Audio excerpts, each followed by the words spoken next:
એક બીજું પણ તમને દેખાડું. લાઈટ વહી ગયો. અત્યારે કોણ લાઈટ કાપે યાર? તો ગરમી પણ એટલી થાય ને કે વાત પૂછો મને. પાછી અત્યારે લાઈટ કાપી નાખી ભાઈ. તો ભાઈ આવી ગયા છીએ આપણે જીમે. અહીંયા બધા ક્રિકેટ રમે છે. જવું છે વજન માપવા માટે. બધા ભાઈઓના વજન.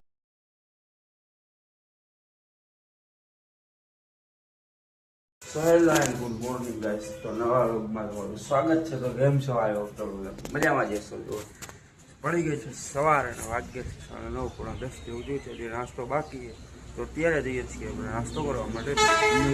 દોસ્તારો તો વયા ગયા છે. ઉધરસ થઈ ગઈ છે. પાછું મારે જવાનું છે તો અત્યારે હું જાઉં છું નાસ્તો કરવા. તો ડાયરેક્ટ આપણે મળીએ નાસ્તા. જીવનશ્રી તરીકે તો નાસ્તો કરવા માટે પણ ત્યાં અમને કંઈ સારું લાગ્યું નહીં. પછી મેં કીધું ઘરનો નાસ્તો પડ્યો હોય. કાલે રાત્રે જવાનું લીધું હતું તો અમે ચા જવાનું ટ્રાય કરીએ. જો ચા લઈ લીધી છે 10 સીધા ચા ને છાણું નાસ્તો કરી લઈએ. નાસ્તો કરીને પછી મળી જાય આપણે. તો ગાઈસ તે અપડેટ છે બપોરના 1 જેવું છે. જો આગળભાઈ આવી ગઈ. હું હમણાં એ જ કહેતો હતો જમવાનું. બેસી ગયા જલ્દી તો તમારે જવું? હું તો જમીન આવું ને. હા ભાઈ તો ચાલો. લોકલ ખાતો જ નથી ને. લોકલ ખાતો જ નથી ને. શું ખાધું આજે? બટાણા પછી દાળ થોડુંક જોરથી બોલો. દાળ બાકી બટાકા દાળ બટાકા અને વટાણા આત્મીય વાળા હો. બાકી અને દાબેલી. ફાસ્ટ ફૂડ તો એક હોય જ. ફાસ્ટ ફૂડ તો એક હોય જ. એકલા એકલા શરમ ન હોય. એકલા એકલા ખાતા. દાબેલી હોય કાં તો પાવભાજી. ભેળ તો કાલ રાત્રે ન ખાધી. એવું ન હોય, અલગ અલગ હોય. સોમવારે ભેળ હોય, હા. મંગળવારે પછી પાછું બીજું હોય. ફાસ્ટ એટલે ક્યાં ઉપર આત્મીયમાં જ આપે કે આત્મીય અહીંયા શું હોય જમવાનું કઈ ખબર? ક્યાં બહાદુરભાઈની વયા કે ચાલો નીચે બેઠ. જમી આવી. ચાલો ભાઈ જમી આવે. તો ગાઈસ અત્યારે બપોરનો તડકો તમે જોઈ શકો છો. મુંજકાનો તડકો બહુ વધારે છે. પ્લસ કે અત્યારે એક બીજું પણ તમને દેખાડું. લાઈટ વહી ગયો. અત્યારે કોણ લાઈટ કાપે યાર? તો ગરમી પણ એટલી થાય ને કે વાત પૂછો મને. પાછી અત્યારે લાઈટ કાપી નાખી ભાઈ. આ મુંજકામાં બહુ તકલીફ યાર. રાત્રે કાપે ને તો તકલીફ ન થાય પણ આ દિવસે કાપે ને બહુ અઘરું એમ. કારણ કે અત્યારે ગરમી એટલી પડે, તડકો એટલો પડે, પછી દિવાલ તપે એટલે સામે લૂ લાગે. પછી ગરમ હવા એટલી ફેંકે એટલે ઓલા રૂમમાં હોય ને તો વાંધો ન આવે પણ આ રૂમમાં ને વધારે તકલીફ થાય. એ રીતનું છે. જોઈએ ક્યારે લાઈટ આવે. લાઈટનું મન લાગે નક્કી નથી. તો ભાઈ ગાઈસ અત્યારે હું ધોઈ લીધું છે કેમ કે હજી લાઈટ આવી નથી અને લાઈટનું નક્કી નથી ક્યારે આવું. તો અત્યારે જઈએ છીએ રસ પીવા માટે. જોઈએ શું છે ભાઈ. તડકો પ્લસ કે એટલો જ છે. રસ શું કઈ બોલાય તો છે નહીં પણ હાથે ઉધરો ઘડીક રૂમમાં એકલો બેઠો નખો પરસે જોઈએ. તો ગાઈસ અત્યારે અમે જઈ રહ્યા છીએ ચા પીવા માટે. વાગ્યા છે 6.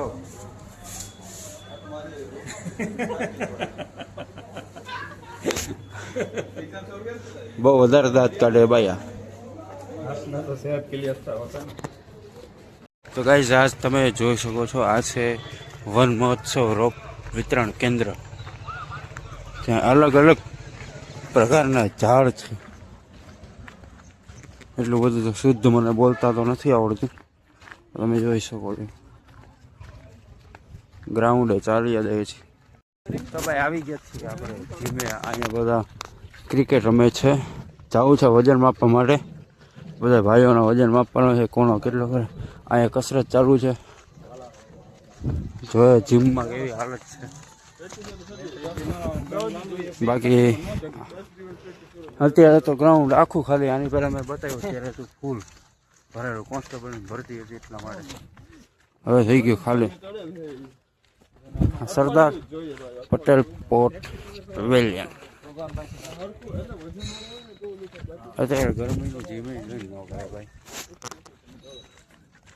બુલેટ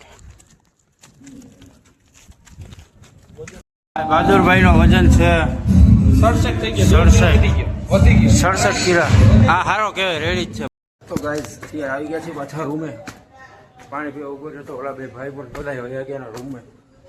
જયેશના રૂમે જ મળ્યો તો શું કે ભાઈ ગયા હતા આટો મારો વજન કંઈક 72 કિલો 300 ગ્રામ જેવું પૂછે. તો એ આમ નોર્મલ જ કહેવાય. શરીર થોડું ઘટી ગયું પણ વજન એમને જ 72 તો 72 જ છે. તો ગાઈસ જમીન આવતો હોય છે અત્યારે જમી લીધું હવે જઈએ છીએ ઉપર જમવા. હા મસ્ત જમ્યું બ્રા. આ ભાઈ હતાધારમાં જમે. હું હતાધારમાં શું હતું આજે? અરે જોરદાર ભાઈ સેવ ટમેટાનું ભાત ને સેવ ટમેટાનું મેં ખાધું. બીજું કયું હતું? બટેટાનું રીંગણાનું.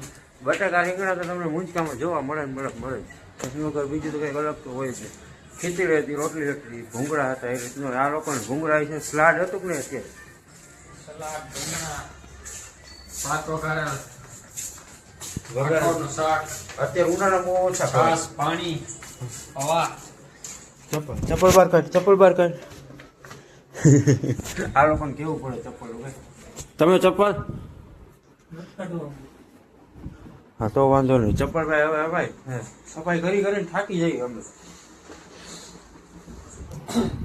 ત્યાં સફાઈ તો કરી હે પણ અહીંયા કચરો ક્યાંક ભેગો થઈ જાય કંઈ સમજાતું નથી મને. એટલામાં એને કચરો બહુ વધારે ભેગો થઈ જાય.